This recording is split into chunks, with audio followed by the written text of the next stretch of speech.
Buenos días amigos, bienvenidos todos los que estén conectados. Ya pues estamos retomando este ciclo de conferencias quincenales en el grupo Agora del Cosmos, después de un lapso de casi un año, por múltiples compromisos personales. Pues decidimos, en base a una serie de peticiones que hemos recibido, continuar con estas reuniones quincenales, ya que pues resultaron muy interesantes, muy estimulantes para las personas que asistieron el año pasado. Siempre hubo una petición, un interés por parte de los que se conectaban también de abordar algunos temas en particular. Muchos de ellos tenían temas para tratar de forma personal, que habían trabajado en esas áreas. Así que pues para activar este ciclo de conferencias quincenales decidimos pues hacer una programación con conferencias invitadas.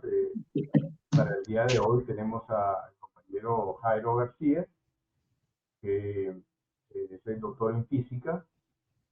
Tuvimos la oportunidad de trabajar juntos hace unos años y hemos mantenido contacto en el grupo, pues tanto de Ágora del Cosmos como el grupo Visión Crítica Alterna, en el cual también abordamos temas de la ciencia, pero con una óptica eh, lo más objetiva y crítica posible, como debe ser en el campo de la ciencia, el método científico. Entonces, pues este tema de las energías no contaminantes como elemento para sustituir las fuentes actuales de energía de la civilización humana, pues un tema muy interesante, también con mucha tela que cortar y puntos que conocer en detalle para ver qué tal es, digamos, como una alternativa, ¿no? Y de eso vamos a estar hablando hoy. Bienvenido, Jairo. Te cedo los micrófonos para que te presentes y bueno, ya puedes arrancar. Ya estamos grabando. Bueno, gracias Enrique. Buenos días para ti y para todos los que nos acompañan y los que nos verán más adelante. Eh, pues en cuanto a presentación, no quisiera emplear mucho tiempo en eso. Ya dijiste que soy físico, soy doctor en física, he sido consultor científico por mucho tiempo. Eh, Hace ya relativamente un buen rato vengo trabajando en estos temas de energías alternativas, eh, energía fotovoltaica y últimamente también en la posibilidad de la producción de hidrógeno verde a gran escala para eh, enfrentar pues algunos de los retos que se ciernen sobre el mundo debido a la contaminación. Entonces, en el estudio de esta posibilidad, en el análisis profundo que hemos hecho de esta oportunidad que representa el hidrógeno, pues hemos alcanzado algunas conclusiones y quiero compartir con ustedes esa visión que tenemos, como de los pros y de los contras que tiene el hidrógeno verde, eso que nos han prometido, que ha sido últimamente objeto pues como de mucha difusión. Hace poquito hubo un viaje presidencial a Alemania en el que se estuvo ventilando la posibilidad de que Colombia exportara hidrógeno verde hacia Europa y en especial hacia Alemania. Y es un tema que está muy de moda en todo el mundo, del cual los grandes jugadores internacionales en el ámbito de la energía están hablando. Entonces es importante que nosotros estemos informados. Comencemos entonces. Y lo primero es pensar en la justificación para tomar estas medidas, para hablar de otras cosas. Eh, Vemos aquí en esta gráfica que hay a la izquierda de la pantalla la cantidad de carbón que se consume en el planeta en función del tiempo. Eso está en una escala de 10 a la 9 toneladas equivalentes de carbón al año, ¿cierto? O sea, cuando hablo de toneladas equivalentes me refiero a que no solo es carbón, sino que es petróleo, gas o cualquier eh, otro combustible fósil que implique emisión de CO2. Y lo que notamos es que pues hay un pico en ese consumo que se dispara después de la era de la industrialización, después de que se inventa la máquina de vapor y que se desarrollan los automóviles, las locomotoras, los barcos a vapor, ¿cierto? Que después pasaron a depender de la gasolina, del petróleo. Inicialmente pues lo hacían con carbón o con madera directamente. Ahora primordialmente dependen del carbón, del petróleo.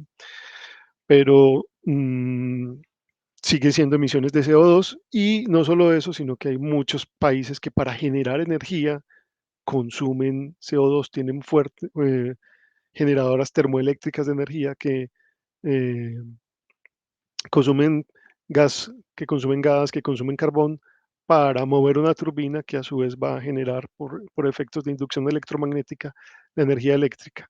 Pero entonces, a pesar de que el resultado final es energía eléctrica, en el proceso se está consumiendo eh, mm, elementos que van a generar CO2. Y eso, pues, lo que tenemos claro es que este es un pico sin precedentes en la historia del planeta, por lo menos desde lo que nosotros hemos estado teniendo un impacto fuerte, o sea, nosotros como humanidad teniendo un impacto fuerte en el clima del planeta, podría ser solo en este momento histórico.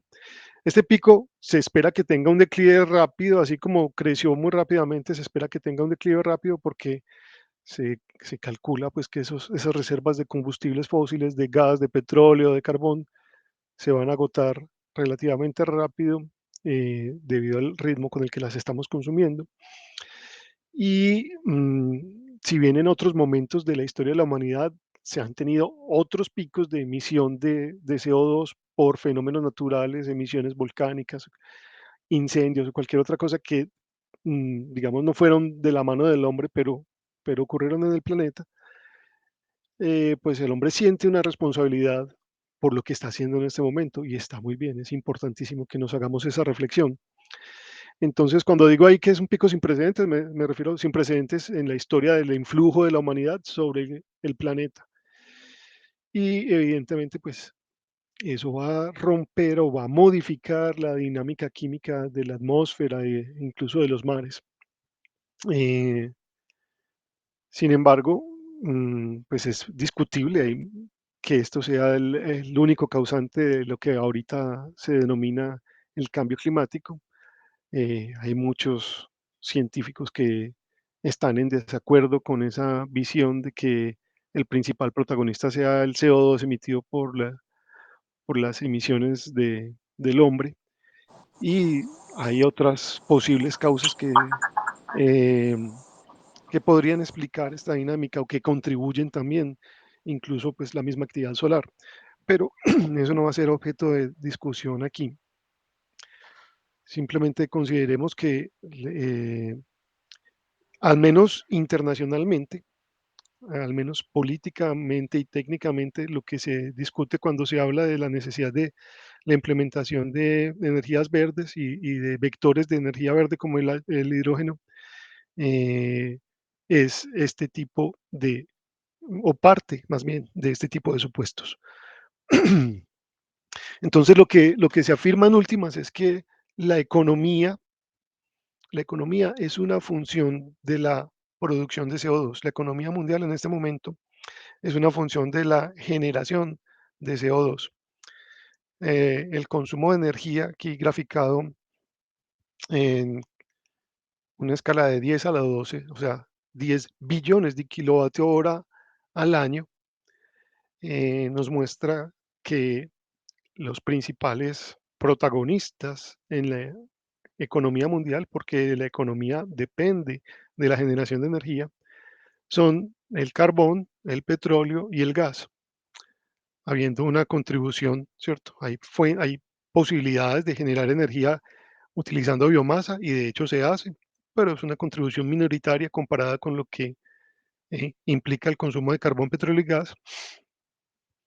Y también hay otras fuentes de energía, como la energía hidráulica, la energía nuclear, la energía renovable, que son también minoritarias eh, en el mundo. Esto es una gráfica del comportamiento mundial.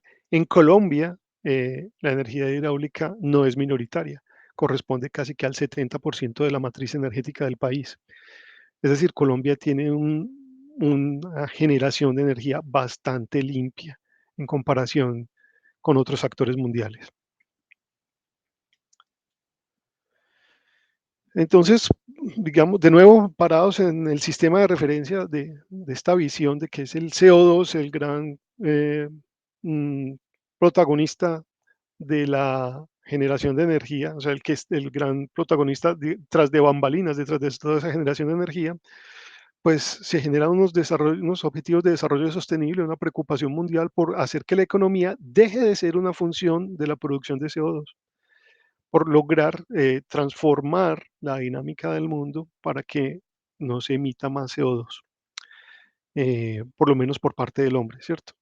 Y entonces se plantean unos objetivos que implican garantizar el acceso a la energía segura y sostenible para todos, adoptar medidas para combatir el cambio climático, preservar la vida de los ecosistemas. Y en esto se reúnen los países en la ONU y hacen unos acuerdos, hacen eh, unos convenios bastante ambiciosos, como disminuir en un 51% las emisiones de gases de efecto invernadero para el 2030 y alcanzar cero emisiones para 2050. Y estas metas Colombia también se le ha apuntado. Colombia está interesada en esto.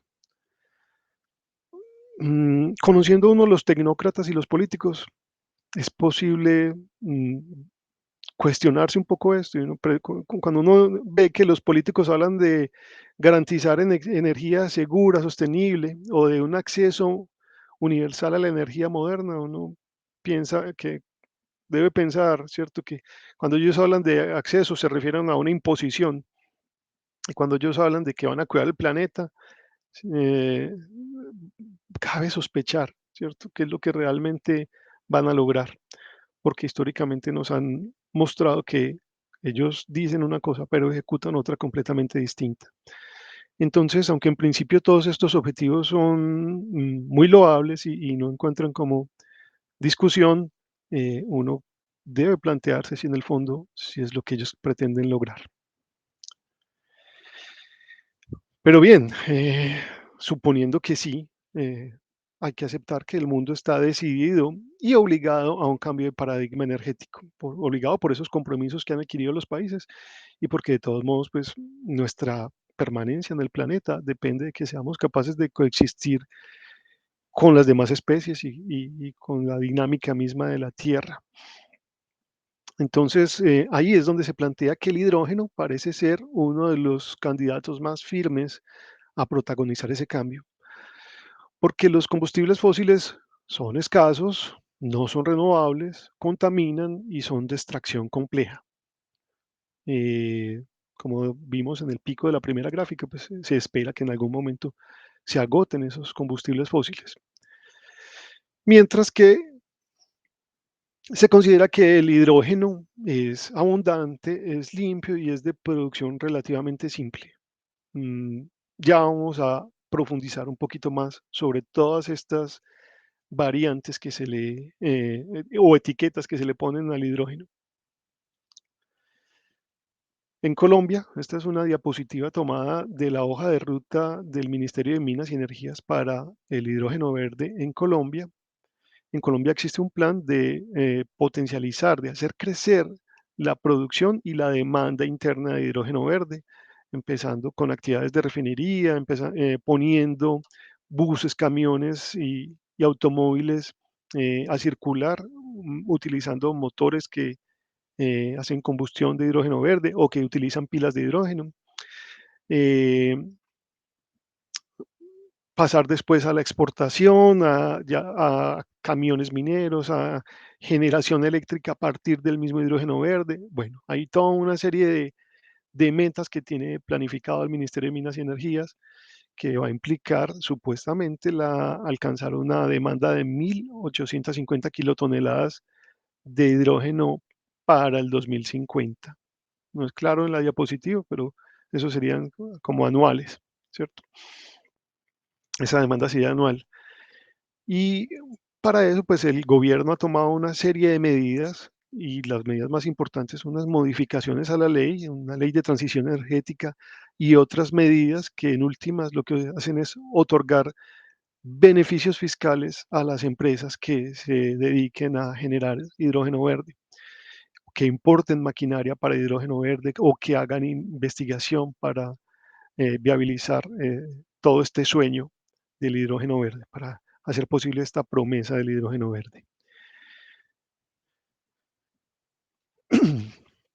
Pero entonces, entremos un poquito en algunos. No vamos a ser muy profundos en detalles técnicos, pero sí es importante conocer algunos aspectos esenciales para saber de qué nos están hablando cuando nos hablan de eso. Entonces, es importante recordar qué es el hidrógeno. El hidrógeno es un elemento químico, el primero de la tabla periódica. La tabla periódica está ordenada de acuerdo al número atómico, o sea, la cantidad de protones y neutrones que hay en el núcleo. El hidrógeno tiene un solo protón y no tiene neutrones, por eso el número atómico es 1. Entonces es el átomo más sencillo que hay en la naturaleza. Tiene un solo protón en el centro y un electrón dando vueltas alrededor del núcleo. Sabemos que este modelo del átomo es un modelo muy limitado, que no expresa pues como la realidad del átomo, pero es digamos algo que nos permite eh, una analogía rápida para que todo el mundo entienda fácilmente más o menos cómo sería la estructura de ese átomo.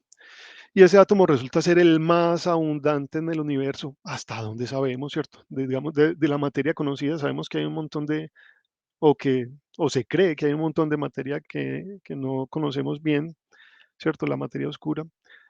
Pero bueno, digamos que dentro de la materia detectada en el universo, se estima que el hidrógeno es el elemento más abundante. Y es un elemento que tiene una densidad muy baja. Esto está en unidades internacionales, o sea, esto son 0.017 kilogramos por metro cúbico. Tiene un peso atómico bajo y, bueno, lo simbolizamos con la letra H, como creo que quedó claro desde el principio de la exposición. Pero el hidrógeno no es común, aunque es muy común como elemento químico en el universo, en la Tierra por lo menos no es común en la forma de un gas.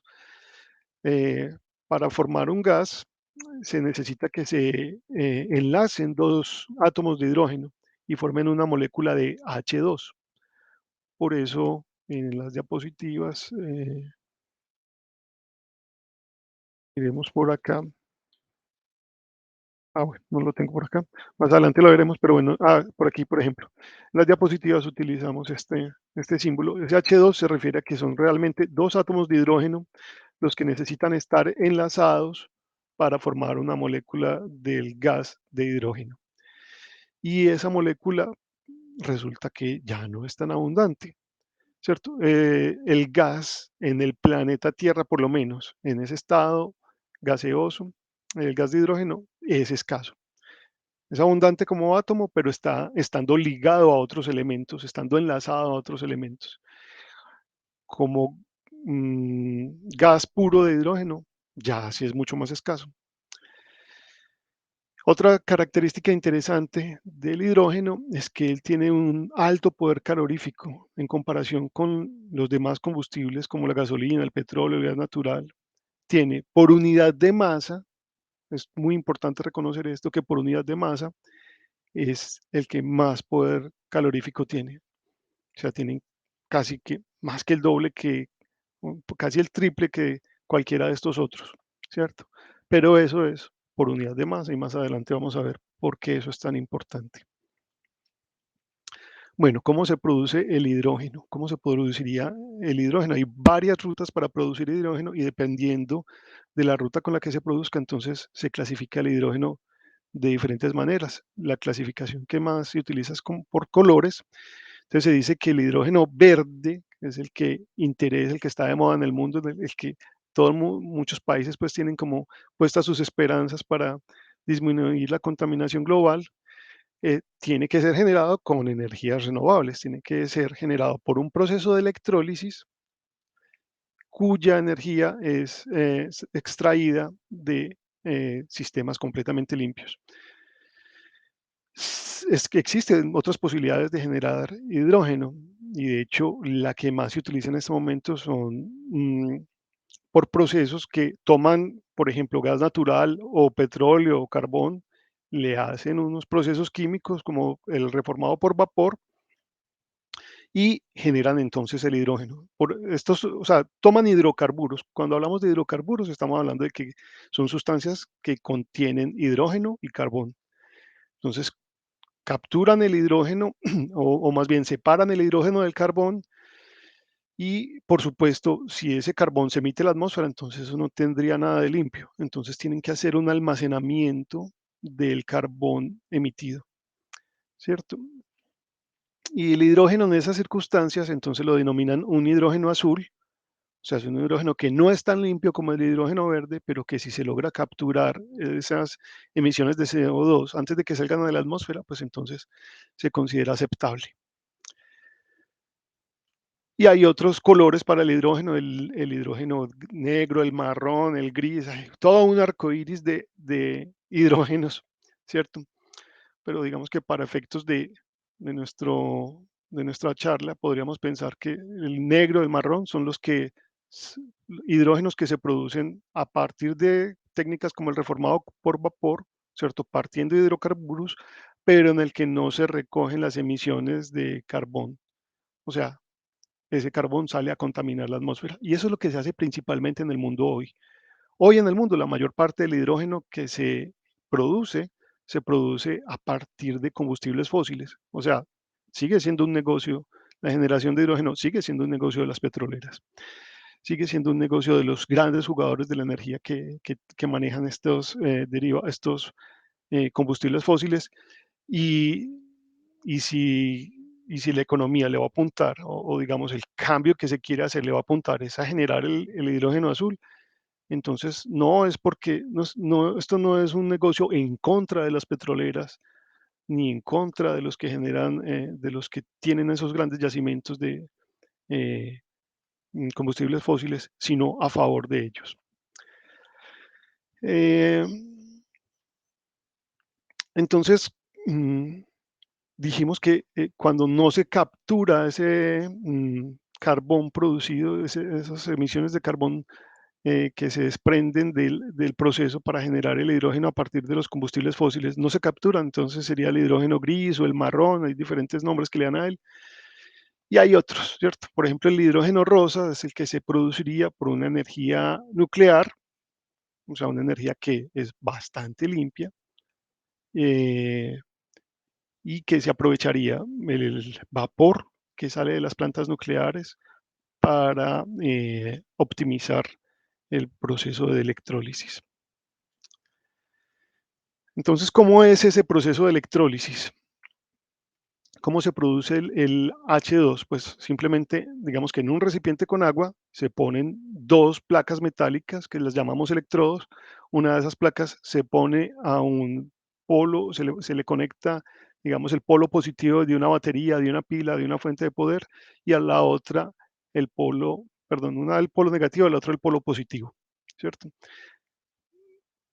Muchas veces se utiliza una membrana como para evitar um, que se recombinen las moléculas o para optimizar el proceso pues, de separación, pero incluso en los primeros experimentos, los experimentos que hizo Faraday, no se utilizaba esa membrana e igual se producía el hidrógeno. Entonces es un experimento, un procedimiento bastante simple, por eso hablábamos ahorita de que la generación de hidrógeno es sencilla en comparación, por ejemplo, con la extracción de gas o con la extracción de petróleo, que implica una exploración en la tierra, ¿cierto?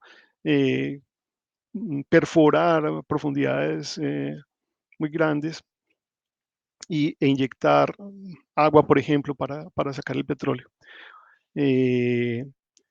Esto es mucho más sencillo. Tienes el agua, le pones energía eléctrica y ya se empiezan a separar. Por un lado, en uno de los electrodos, en el electrodo positivo, se genera lo que se conoce como la reacción anódica. Ahí dos moléculas de agua se disocian y se separan. Se separa por un lado el oxígeno y por el otro lado salen 4 iones de hidrógeno y 4 electrones. Y en el otro lado, en el otro electrodo, esos 4 iones de hidrógeno, o sea, los 4 núcleos sueltos de hidrógeno que quedaron, se juntan con los 4 electrones y forman una molécula perdón, 2 moléculas de H2. Ese es el proceso por el cual se genera el hidrógeno a partir de la electrólisis. Y de nuevo, si el origen de esas energías con las que se alimentó la fuente de poder son energías limpias, entonces a esto lo consideramos hidrógeno verde. Y en esto pues es muy importante tener en cuenta que hay una ley descubierta por Faraday alrededor de 1800, a mediados de 1800, que nos indica que tanta masa de hidrógeno se deposita en un electrodo cuando se aplica una corriente. Resulta que la cantidad de masa es directamente proporcional a la corriente aplicada y al tiempo durante el cual estuvo aplicada esa corriente. Esta constante de proporcionalidad, pues en la mayoría de los textos hay un cierto, se descomponen varias cosas. Yo lo puse aquí como para simplificar una sola constante, pero realmente hay varias. Eh, Está la masa molecular del hidrógeno, está la constante de Faraday, están otras cosas, pero para efectos de lo que nosotros necesitamos saber hoy, es suficiente entender que a mayor masa quiero obtener de hidrógeno, pues más energía tengo que gastar, más corriente tengo que gastar y durante mayor tiempo. Entonces, listo, una vez yo tengo el hidrógeno, ¿cómo puedo aprovecharlo? ¿Qué puedo hacer para aprovecharlo? Uno, como ya dijimos, es el proceso de combustión, o sea, quemar el hidrógeno. Ese hidrógeno, ¿qué es quemarlo? Es que hacerlo reaccionar con el oxígeno. Entonces, el hidrógeno que yo lo había separado del oxígeno, lo voy a hacer reaccionar otra vez con el oxígeno y eso me desprende calor. Y ese calor lo puedo aprovechar para mover un motor o para generar energía con algún tipo, con algún mecanismo que implique la rotación de una turbina. Esa turbina, en últimas, va a generar eh, por inducción electromagnética la energía, pero entonces necesito que haya, por ejemplo, un vapor de agua que mueva la turbina. Y ese vapor de agua, ¿cómo lo hago? ¿Cómo lo genero? Calentando el agua con la llama que se produce al hacer la combustión del hidrógeno, ¿cierto? Entonces, ahí de nuevo, pues hay un proceso en donde me estoy devolviendo, ¿cierto? Me estoy devolviendo como a las viejas técnicas de generación de energía. Eh, y la otra posibilidad, bueno, entonces aquí, ¿qué hay que tener en cuenta? Que se genera cuando yo aprovecho el hidrógeno a través de la combustión, genero calor y genero vapor de agua. Y existe otra manera de aprovechar el hidrógeno y es hacer un proceso que es inverso a la electrólisis, ya no quemándolo, sino permitiendo que las moléculas de hidrógeno y oxígeno reaccionen espontáneamente, ellas se van a volver a unir.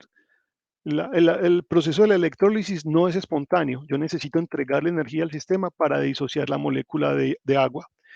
Pero si el gas hidrógeno, el H2, se encuentra con gas oxígeno, ellos sí van a poder reaccionar de manera espontánea y van a generar energía. O sea, es un proceso inverso. La energía que estaba como eh, ahí latente se libera y esa energía la puedo aprovechar, por ejemplo, para, eh, va a ser energía eléctrica y la puedo aprovechar para mover una carga eléctrica, para mover un motor, para prender un bombillo, para ejecutar un trabajo, ¿cierto? El proceso, ese proceso también tiene unos residuos y el residuo es agua, vapor de agua y calor. ¿Cierto? Entonces, en ambos casos, cualquiera de los métodos que elija para aprovechar el H2, eh, generando energía de nuevo, me van a generar vapor de agua y calor. Y bueno, esto ya es mm, ampliamente usado en algunas partes, está intentando masificarse en todo el mundo. En Europa se le está dando un impulso muy grande. Estas son instalaciones reales de tanques de almacenamiento de hidrógeno verde. Entonces aquí se genera el hidrógeno con esta energía eólica y se almacena en estos tanques. Eh, Se aprovecha para alimentar carros o se aprovecha para, entonces los carros tienen que tener su tanque de almacenamiento de hidrógeno y sus pilas de hidrógeno para reconvertir ese hidrógeno en electricidad y entonces mover el carro a través de un motor eléctrico, o incluso hay unos carros que pueden hacer la combustión del hidrógeno. Entonces hay los dos tipos de motores, los que funcionan eh, a través de la electricidad que se genera por el proceso inverso de la electrólisis, o los que funcionan por un proceso de combustión, como los carros de gasolina que se tienen ahora. En cualquier caso, pues esos carros tienen que tener unos tanques donde se almacena el hidrógeno para irlo liberando, o sea para el proceso de reelectrificación o para el proceso de combustión. Y estos son aplicaciones reales que tenemos en el mundo. Esto es en Londres, eh, un bus que se mueve con hidrógeno. Incluso por ahí ya hay aviones, prototipos de aviones que se mueven con hidrógeno. Los chinos sacaron uno, los ingleses tienen otro.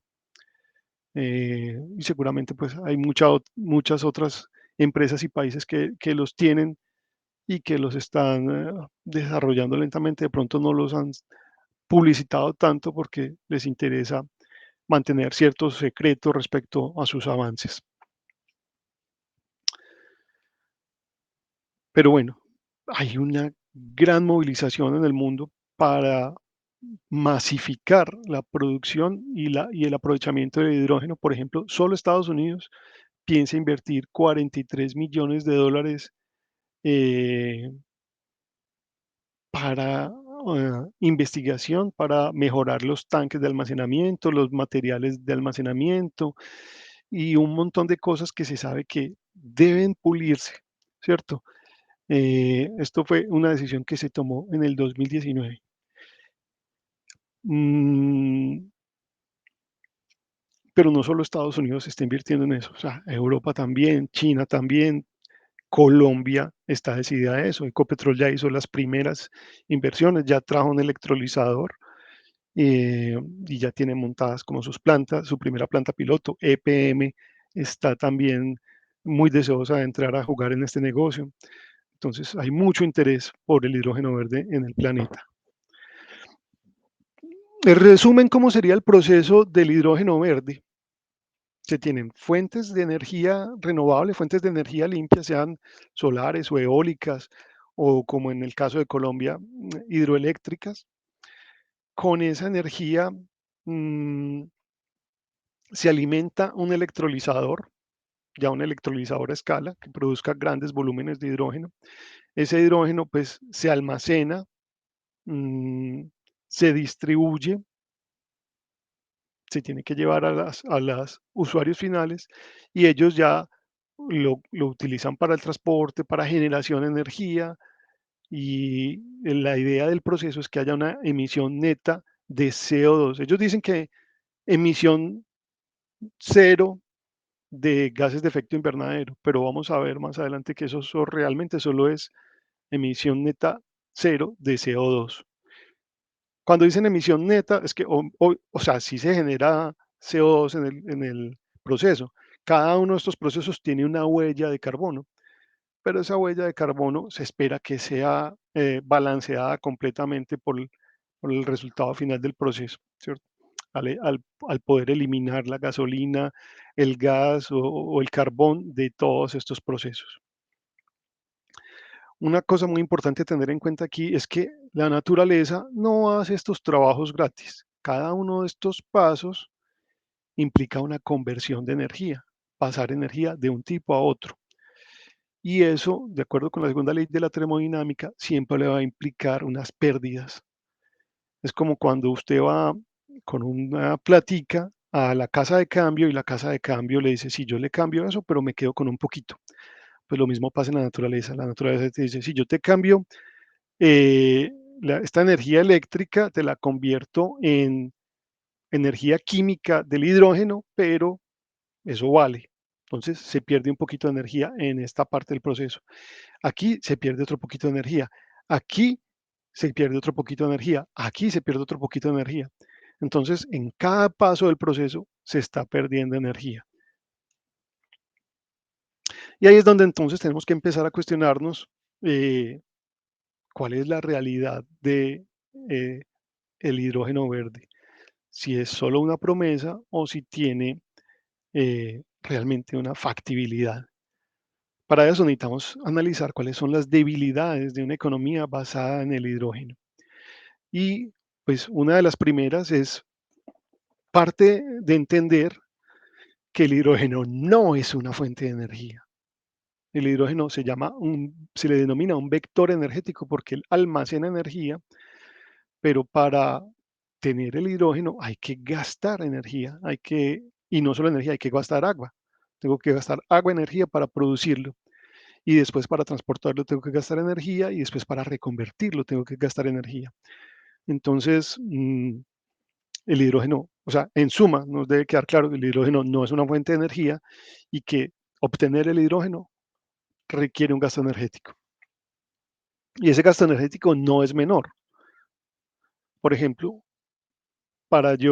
con un electrolizador comercial típico, uno de los que ya existen en el mercado, usted tiene que gastar 56.6 kilovatios hora por cada kilogramo de hidrógeno generado. Y ese hidrógeno pues va a tener una energía que cuando usted realice el proceso de combustión, por ejemplo, él va a ser capaz de liberar energía. ¿Cuánta energía puede liberar?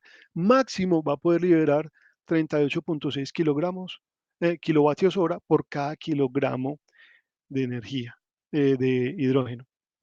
Entonces, en este paso, como les decía, se pierde energía. Es una eficiencia aproximada del 0.68%, del 0.68, o sea, el 68%. Se está perdiendo energía aquí, se está perdiendo eficiencia. Y si yo después ese hidrógeno lo quiero convertir, digamos, lo quiero quemar para mover una turbina para generar energía, pues ese otro proceso va a tener su propia eficiencia, que también va a ser una eficiencia menor que 1.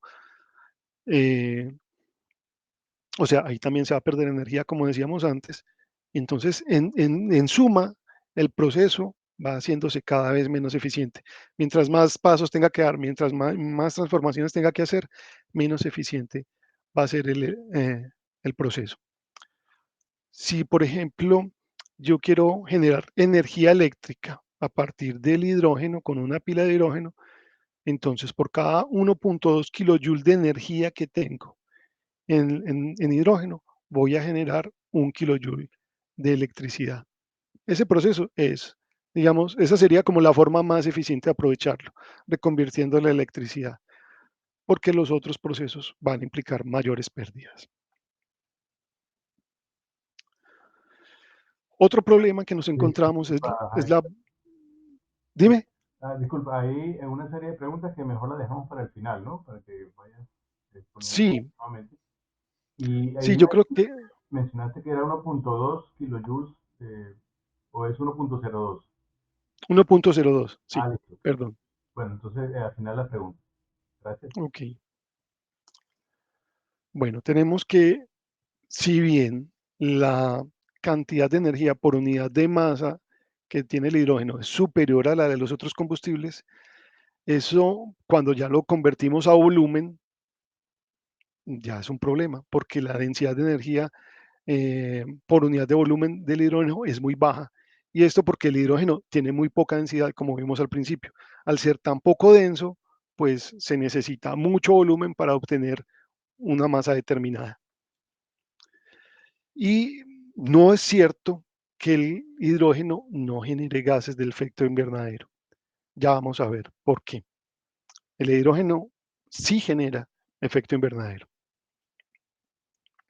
Entonces empecemos, antes de ver eso, reflexionemos sobre este asunto. Hay unos aspectos que hacen que el manejo del hidrógeno sea delicado, que se tenga que trabajar con cuidados muy especiales, ¿cierto? Y uno de esos es que la combustión del hidrógeno es muy fácil. El hidrógeno se prende con nada, necesita muy poquita energía para hacer combustión o incluso explosión, ¿cierto? Entonces, la energía de ignición mínima del gas natural es 0.29 milijoule, ¿cierto? Mientras que la del hidrógeno es 0.002, ¿cierto? Mucho menor que la de cualquiera de estos, que la del gas natural, que la del gas propano, que la del mismo vapor de gasolina. O sea que si hay un escape de hidrógeno en un tanque de hidrógeno, es muy fácil que eso se prenda solo. Eh, entonces esto implica una tecnología de almacenamiento y de transporte del hidrógeno que tiene que ser muy segura. Y por supuesto, eso implica sus costos. Además, como lo decíamos ahorita, el hidrógeno tiene una densidad relativa muy pequeña, más pequeña que la del vapor de gasolina, más pequeña que la del gas propano, más pequeña que la del gas natural. O sea, es una fracción que la del gas natural. Por eso yo necesito mucho más volumen de hidrógeno para obtener la misma energía que tendría con el gas natural. Aunque por unidad de masa la energía del hidrógeno es mayor, por unidad de volumen viene a ser mucho menor debido a esta baja densidad.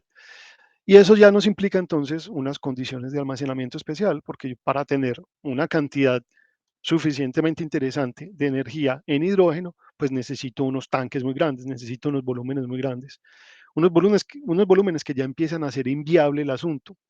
Entonces, se debe pensar en hacer compresión, en comprimir y enfriar el hidrógeno, ¿cierto?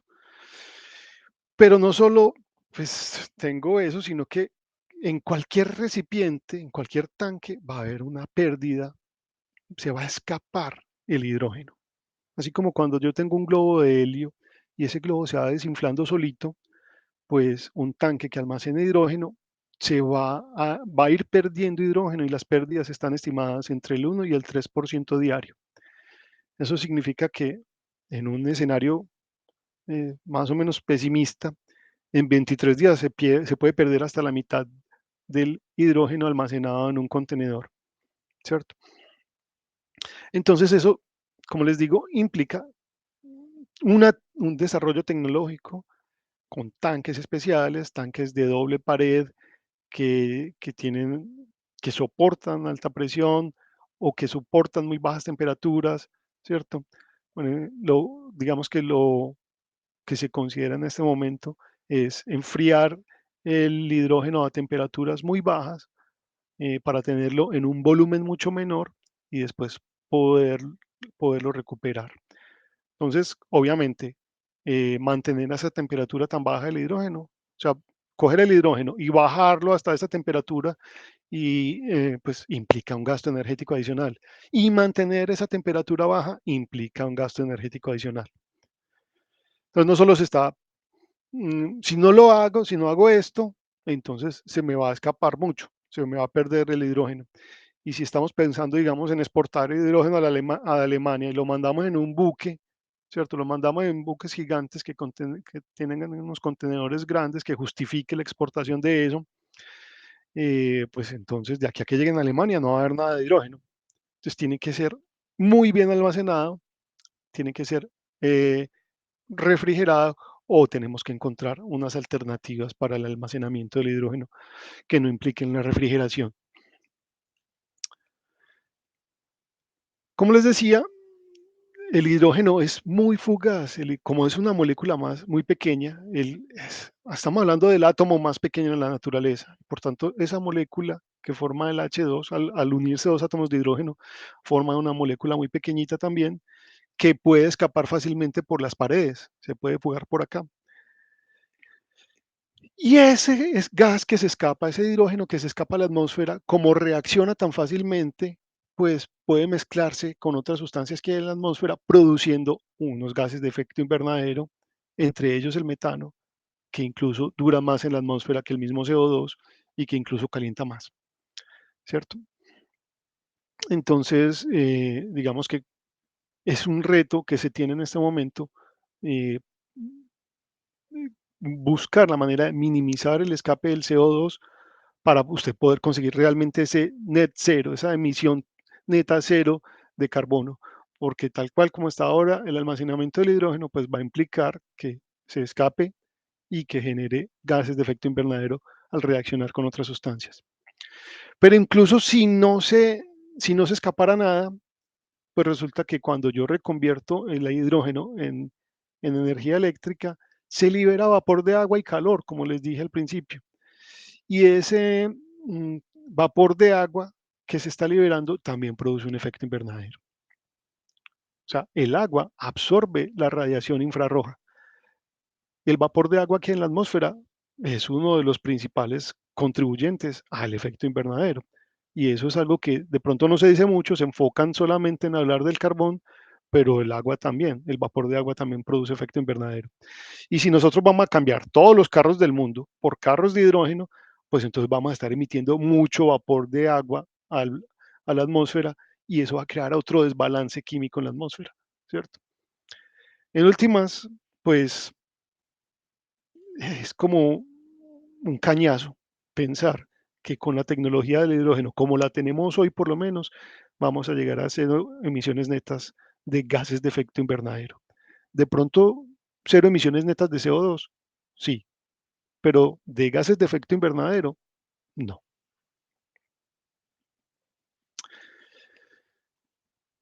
Adicionalmente, pues toda esta economía basada en el hidrógeno, toda esta transición energética para dejar de depender de los combustibles fósiles y de la emisión de CO2, si la vamos a enfocar en el hidrógeno verde, pues vamos a tener unos costos adicionales, unos costos económicos y sociales.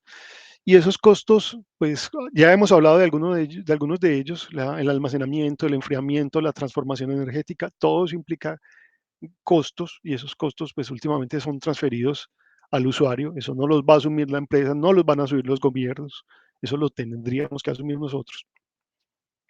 Y además hay otros costos ahí, y es por ejemplo la certificación del origen verde de la energía. No tiene ninguna gracia usted decir que va a producir hidrógeno si usted no está 100% seguro de que ese hidrógeno viene de una fuente limpia, de que la energía que se utilizó para producirlo es una energía completamente limpia. Entonces, eh, hay empresas que te certifican eso, que te auditan todo el proceso y te dicen, ah, sí, usted tenía un generador eólico, usted tenía un generador hidráulico y de ahí no viene un solo electrón de esa corriente eléctrica que usted está utilizando para la electrólisis, no viene un solo electrón que haya sido producido en una central termoeléctrica. Entonces, obviamente ellos cobran por ese servicio y ese cobro pues viene a ser un costo adicional del proceso. Un costo incluso que puede ser más impactante porque eh, se nota más inmediatamente, digamos, más a corto plazo, va a ser el de conversión del parque automotor. Si vamos a convertir una gran cantidad de vehículos a que funcionen con hidrógeno, entonces hay que acondicionar los motores, hay que poner hidrogeneras. Las hidrogeneras son como las gasolineras, las estaciones de alimentación de hidrógeno, ¿cierto? Todo eso, toda esa infraestructura que hay que construir para transportar el hidrógeno, para almacenarlo, para ponerlo disponible en la carretera, para que el carro llegue ahí y recargue su tanque de hidrógeno, pues todo eso implica unos costos, además de la conversión del mismísimo motor del carro, ¿cierto? Y hay otro costo del cual quiero hablar, sin estar diciendo que estos son los únicos costos adicionales que hay muchos otros, pero digamos que estos son los que yo identifico en este momento como los más relevantes. El otro costo es el de uso de la energía, del agua y del suelo, ¿cierto? Vamos a tener nuestros recursos energéticos, nuestros recursos hídricos y nuestro suelo enfocado a la generación y al almacenamiento del hidrógeno. Y eso, por supuesto, implica unos costos. Y en este caso ya no son solo costos económicos, sino que van a ser unos costos sociales. Por ejemplo, si Colombia se enfoca se especializa en generar hidrógeno para la exportación, significa que nosotros como colombianos vamos a tener que competir con los europeos, con los extranjeros, por el agua y los recursos que están disponibles en nuestro país. ¿A qué me refiero? A que empresas públicas va a gastar una energía, Ecopetrol va a gastar una energía para producir el hidrógeno verde y van a gastar un agua para producir el hidrógeno verde. Y eso Europa está dispuesto a pagarla a un precio X, ¿cierto? Obviamente, cuando empresas públicas de Medellín, cuando Ecopetrol o cualquier actor decide vender esa energía en el extranjero, decide vender ese hidrógeno verde en el extranjero, pues sabe que le van a pagar ese costo de la energía, ese costo del agua, el costo del transporte, todos esos costos gigantescos de los que estamos hablando, y eso se lo van a tener que pagar en Europa. Entonces ellos van a preferir utilizar esa energía para exportarla a Europa que entregárnoslas a nosotros, que vendérnoslas a nosotros al precio que nos la venden a nosotros. Entonces, nosotros finalmente, para poder usar nuestra energía y nuestra agua, para que los europeos no contaminen, vamos a tener que terminar pagando el mismo precio que ellos pagarían, o un precio muy parecido, ¿cierto? Ese es un costo social que tiene este proyecto, que tiene esta visión de la exportación de hidrógeno verde, y es algo que debemos considerar como sociedad. Si sí nos justifica embarcarnos en esa vaca loca, porque como les decía, Colombia no es el país que más contamina en el mundo. La matriz energética de Colombia es bastante limpia. Entonces, si nosotros generamos hidrógeno verde, no va a ser tanto para el consumo interno, sería principalmente para exportación. Y nos tocaría entonces empezar a nosotros los colombianos a ser capaces de competir por esa energía y por esa agua eh, con respecto a lo que podrían pagar los europeos. En conclusión, mi conclusión por lo menos, ¿cierto? No estoy diciendo que esta sea la verdad del mundo, no estoy diciendo que esta sea la única visión respecto al hidrógeno verde, pero yo sí pienso que el hidrógeno es oportuno en casos puntuales, en casos donde realmente se tengan unos excedentes de energía verde que está siendo desaprovechada.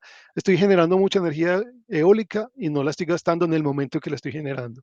Estoy generando energía eh, fotovoltaica y no la estoy aprovechando en ese momento. Entonces eso se perdería si no lo almaceno.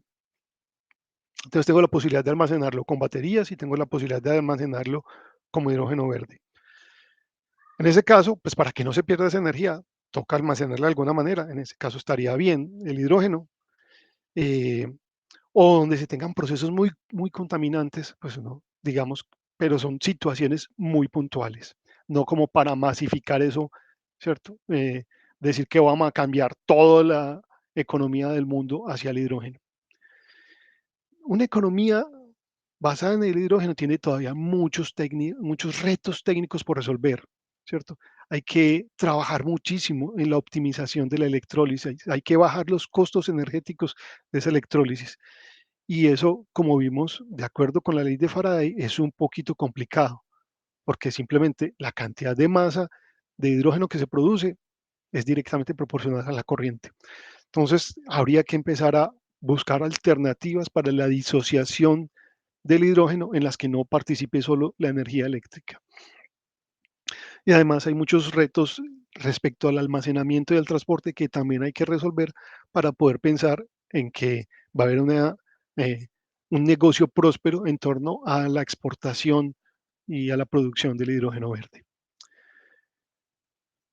La masificación del hidrógeno, tal como está hoy la tecnología, tal como funcionan hoy las cosas, es más un capricho, es una visión política o de unos tecnócratas o muy seguramente de los dos, unos tecnócratas convenciendo a unos políticos de que este es el mejor negocio y echándoles el cuento de que es una iniciativa adecuada para proteger el planeta, cuando en realidad estamos viendo que eso no implica ningún beneficio para el planeta, por lo menos, insisto, tal cual como está la tecnología hoy. Entonces, aquí se requiere mucha investigación, aquí se requiere mucho desarrollo. No estoy diciendo que el hidrógeno mm, no pueda llegar a ser una realidad, eh, digamos, viable ecológicamente para el planeta. Podría serlo, pero tal cual como están las cosas hoy, no lo es. Es más bien una cosa que uno ve que se está imponiendo en el mundo porque hay unos intereses detrás de eso y, y esos intereses en ningún momento pasan por la protección del planeta. Bueno, esto era lo que les quería contar y quedo atento por si tienen preguntas. Muchísimas gracias, Jairo. De verdad que muy buena la presentación, muy completa, muy detallada. Felicitaciones, de verdad que me gustó mucho.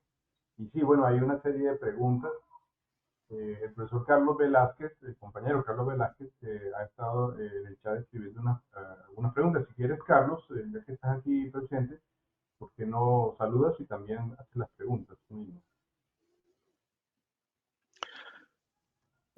Buenos días. Sí, soy Carlos Velázquez. Mi Buenos pregunta días, Carlos. sería, muchas gracias y felicitaciones por la conferencia. Mi pregunta sería, una de ellas es el gasto, ¿qué pasaría con ese escape de hidrógeno al aire en cuanto a la vida de los seres, hablemos de todos los seres, animales y seres humanos, qué efecto negativo tiene con respecto a la salud?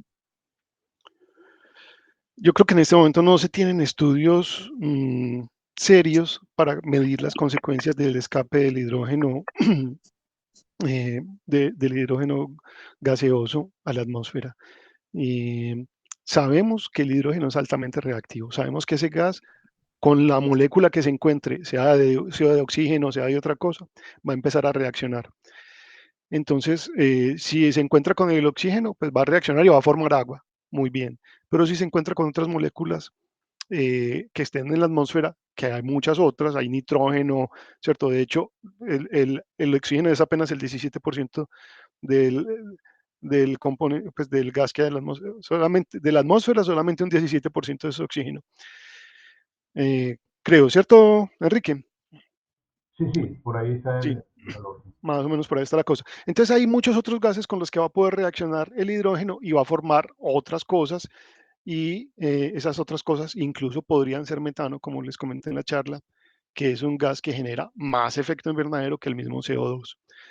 Entonces, por ese lado, pues no tenemos ninguna garantía de que el hidrógeno verde vaya a contribuir significativamente a disminuir el efecto invernadero.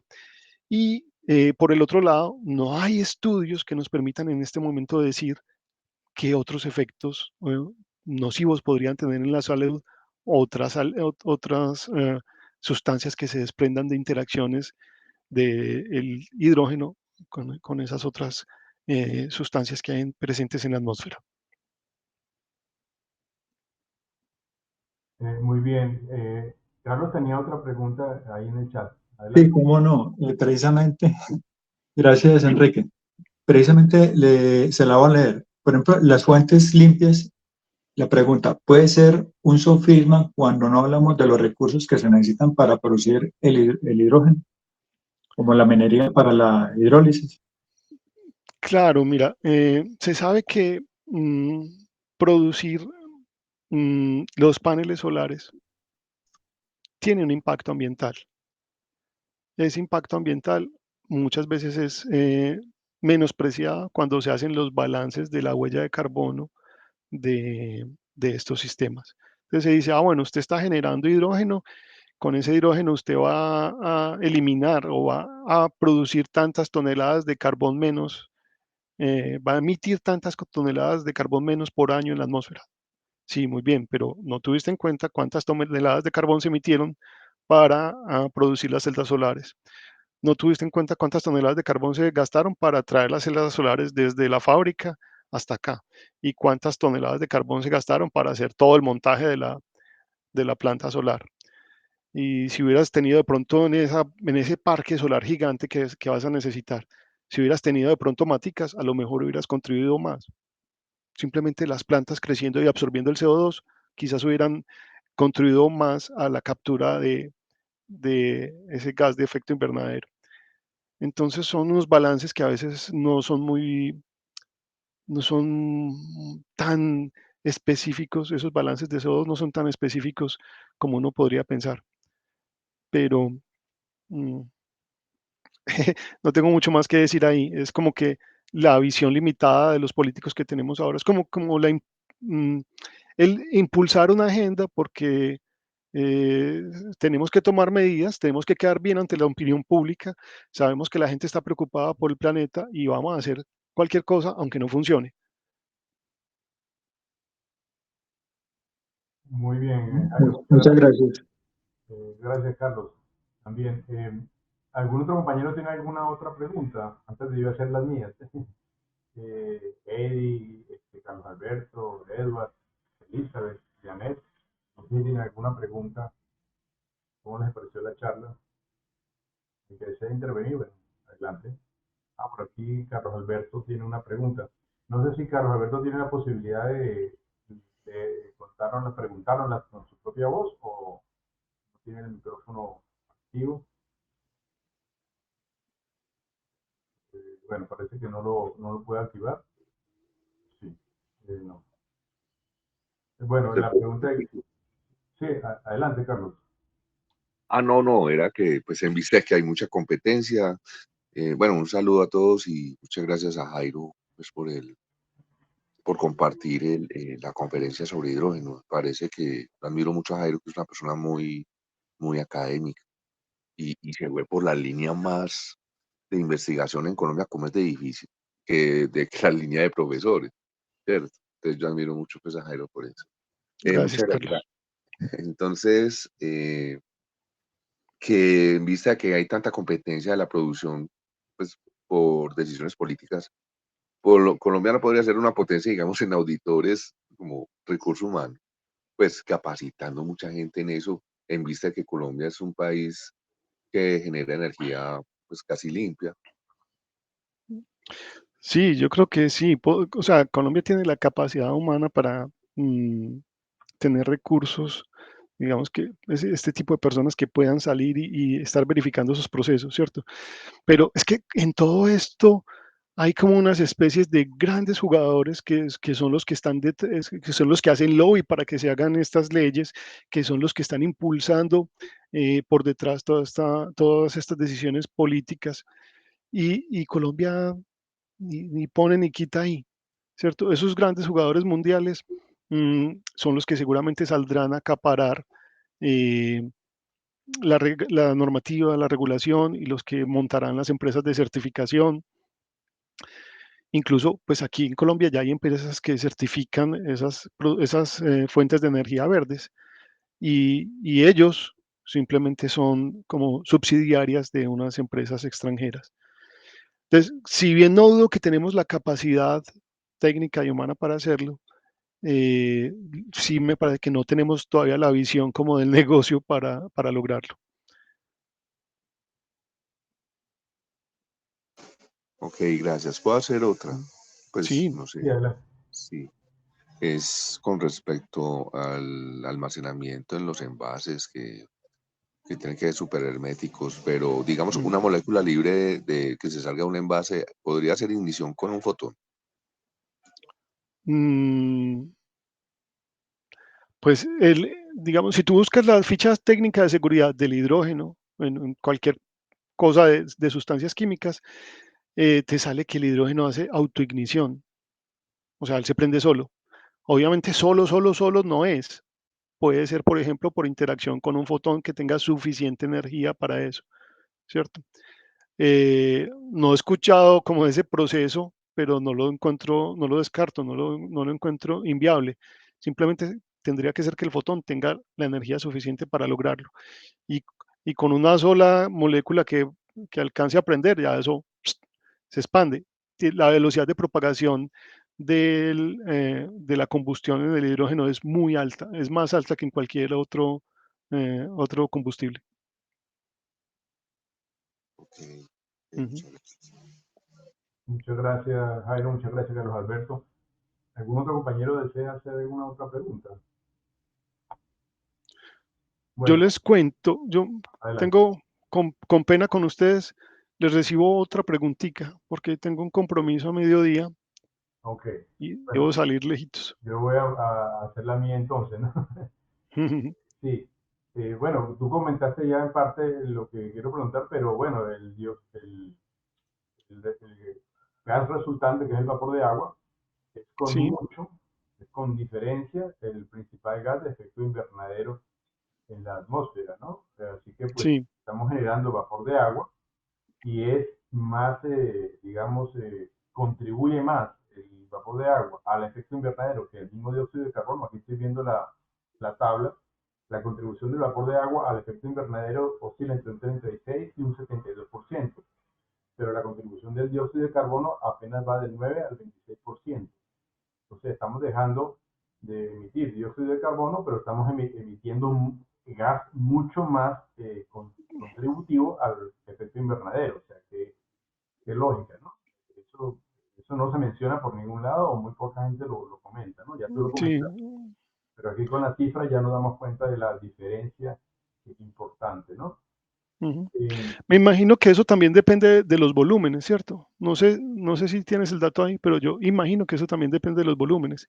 Y es Sí, que el volumen de CO2 en la atmósfera es muy pequeño comparado con el volumen de vapor de agua en la atmósfera. efectivamente, a nivel de concentración en la atmósfera, a nivel de partes por millón, Ujú, vemos que la concentración de vapor de agua llega hasta 50.000 partes por ujú, millón, mientras que la del dióxido de carbono es 400 apenas. ujú.